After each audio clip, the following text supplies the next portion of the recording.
చేతిలో సామాజిక అస్త్రం నెంబర్ 1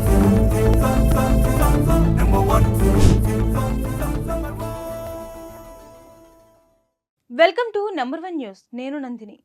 విజయవాడ కనకదుర్గ అమ్మవారి గుడిలో జరుగుతున్న అన్ని రకాల అవినీతిని అరికట్టడమే తన లక్ష్యమని నూతనంగా నియమితులైన దుర్గగుడి చైర్మన్ బొర్రా గాంధీ అన్నారు. దుర్గమ్మ సేవ చేసే అవకాశం తనకు లభించిందని, ఈ అవకాశాన్ని ఉపయోగించుకొని దుర్గగుడిని అభివృద్ధి చేయడానికి శక్తి వంచన లేకుండా కృషి చేస్తానని బొర్రా గాంధీ అన్నారు. తనకి ఈ అవకాశం ఇచ్చిన ముఖ్యమంత్రి చంద్రబాబు నాయుడుకి కృతజ్ఞతలు తెలిపారు.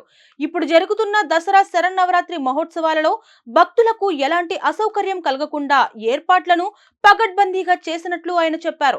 అసెంబ్లీ జరుగుతున్నందున ఎమ్మెల్యేలు, మంత్రులు దుర్గగుడి దర్శనానికి రావడానికి ఇబ్బందులు ఎదురవుతున్నందువల్లనే విఐపీల సమయాన్ని మార్చినట్లు ఆయన తెలిపారు. ఉదయం 5 నుండి 6 గంటలు, మధ్యాహ్నం 3 నుండి 4 గంటలు, రాత్రి 8 నుండి 9 గంటల మధ్య విఐపీ దర్శనాలు ఉంటాయని అన్నారు. అయితే తమ తొలి ప్రాధాన్యత సాధారణ భక్తులకేనని బొర్రా గాంధీ చెప్పారు.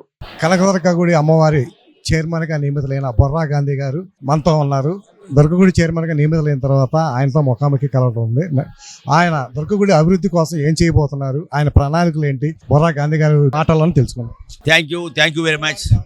ఆ తల్లి పిలిస్తేనే నేను ఈ పదవిలోకి రాగలిగాను. ఆ దుర్గాదేవి ఆశీస్సులు లేనిది ఏది జరగదు. మరి నాకు 40 ఏళ్ళ నుంచి వస్తాను. నేను 40 సంవత్సరాల్లో నేను వినాయక చవితి లైన్లో వచ్చాను, కారులో వచ్చాను. మరి ఎంతోమంది ఎమ్మెల్యేలతో, మంత్రులతో కూడా దర్శనం చేసుకున్నాను. మరి నాకు మనసులో హప్పు ఉండేది కానీ తర్వాత కోలిక జరిగింది. ఈ టెంపుల్లో నేను నెంబర్ అయినా రావాలి అని. అసలు నాకు దుర్గాదేవి ఆ చైర్మన్నే ప్రసాదించింది. ఆమె ఇక అంతకన్నా నాకు అదృష్టం లేదు. ఇక ఇంతకన్నా మనిషికి ఇక్కడ ఈ టెంపుల్ మీద చైర్మన్ చేయడం అంటే నిన్న చాలా ఆనందంగా ఉన్నా. మా కుటుంబ సభ్యులు, మా ఫ్రెండ్స్ అందరూ, నాకు తెలిసిన మిత్రులు ఎన్నో రాష్ట్రాల నుంచి పనులు చేస్తున్నారు. ఎందుకంటే నేను బాగా పరిచయిస్తున్నాయి. ఈ సిటీయే కాదు, అవుట్ సైడ్ పీపుల్ కూడా నేను ఇతర రాష్ట్రాల్లో కూడా నేను చాలా వెల్ నోన్ పర్సన్ని. మరి నేను ముందుగా నాకు ఈ చైర్మన్ ఇచ్చినందుకు నేను మన ముఖ్యమంత్రి వర్యుల్ని చంద్రబాబు నాయుడు గారికి నన్ను ప్రత్యేకమైన ధన్యవాదాలు తెలుపుకుంటున్నాను. మీ ద్వారా నాకు ఇంతకన్నా అదృష్టం లేదు. ఏ పదవికైనా నా ఉద్దేశంలో ఇది పెద్ద పదవి ఇది. అందుకని చాలా ఆనందపడుతున్నాను నేను. అట్లాగే నేను బ్రహ్మాండంగా ఆయన నాకు ఇచ్చినందుకు మాట నిలబెట్టుకుంటాను. ముందు చాలా ప్లాన్లు ఉన్నాయి. మరి వాళ్ళ 3 రోజులు బ్రహ్మాండంగా జరుపుకున్నాం. 4వ రోజు చాలా గొప్ప అవుతారు. కాచాయనిది ఏమంటే పవర్ఫుల్. దుర్గాదేవి విజయదశమి రోజున మనం ఎట్టా పండగ చేసుకుంటామో అటువంటి పవర్ఫుల్ అవతారం ఇవాళ. శక్తివంతురాలు ఈమె సపోర్ట్తోనే ఆ విజయం సాధించిన దుర్గాదేవి. ఇవన్నీ కూడా పుస్తకాలు, ఇవన్నీ శాస్త్రాలు చెబుతున్నాయి. అలాగే మరి ముందు దీనికి ఈ కూటమి ప్రభుత్వంలో ఈ టెంపుల్ ఇంకా చాలా అభివృద్ధి చెందబోతుంది. మనకి చాలా తక్కువ ప్లేస్ ఉంది. పార్కింగ్ కానీ కొన్ని వందల పార్కింగ్ పెడదామనే ఆలోచన ప్రభుత్వానికి ఉంది. అది ప్రణాళిక జరుగుతుంది. ముఖ్యమంత్రి గారు దీని మీద పరిశీలన చేస్తున్నారు. ఎట్టా టెంపుల్ పెంచాలి, ఎట్టా చేయాలి, ఆ ప్లానింగ్ దాన్ని జరుగుతున్నాయి. మీరే చూస్తారు 2-3 ఏళ్లలో ఇక్కడ ఈ దుర్గాదేవి టెంపుల్ రూపమే మారిపోద్ది. గతంలో ఇక్కడ కొన్న కొబ్బరికాయ కొట్ల వ్యాపారస్తుల దగ్గర నుంచి కానీ, చీరల దగ్గర నుంచి కానీ కొన్ని ఆరోపణలు వచ్చినాయి. కొన్ని ఆరోపణలు వాస్తవాలు అని చెప్పి ఎంక్వైరీలో కూడా తెలిసింది. అలాంటి వాటిని అదుపు చేయడంలో మీరు ఏమైనా చర్యలు తీసుకోవాలి? డెఫినెట్గా ఎక్కడైనా ఏ సంస్థలో అయినా మంచి చెడు ఉంటుంది. 10 మంది ఉంటే 2-3 ఏదో కొన్ని పిచ్చి పనులు చేస్తూ ఉంటారు. కొన్ని చిన్నవి పెద్దగా జరుగుతూ ఉంటాయి. అటువంటి వాళ్ళు ఎవరున్నా కూడా ఉపేక్షించే ప్రసక్తి లేదు.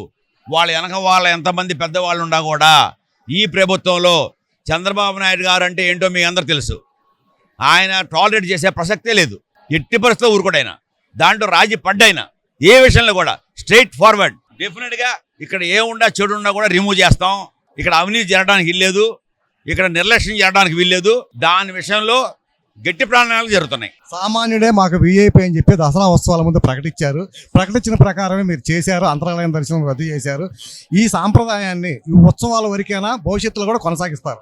దయచేసి మన ముందుండ సమస్య ఇప్పుడు లక్షల్లో తరలి వస్తున్నారు జనం. ఆర్డినరీ రోజులు ఇన్ని లక్షల మంది రారు కదా మనకి. దాన్ని బట్టి అప్పుడు ప్లాన్ చేసుకుందాం డెఫినెట్గా ఎలా చేయాలి ఏంటి అనేది. వినారా, సామాన్య భక్తులను ఎప్పుడు ఇబ్బంది కలిగించే ప్రసక్తి లేదు. ఇక్కడ ఎప్పుడు వాళ్ళు విఐపీసీ. ఇక్కడ మరిన్ని లేటెస్ట్ అప్డేట్స్ కోసం చూస్తూనే ఉండండి నంబర్ 1 న్యూస్. సామాన్యుడి చేతిలో సామాజిక అస్త్రం.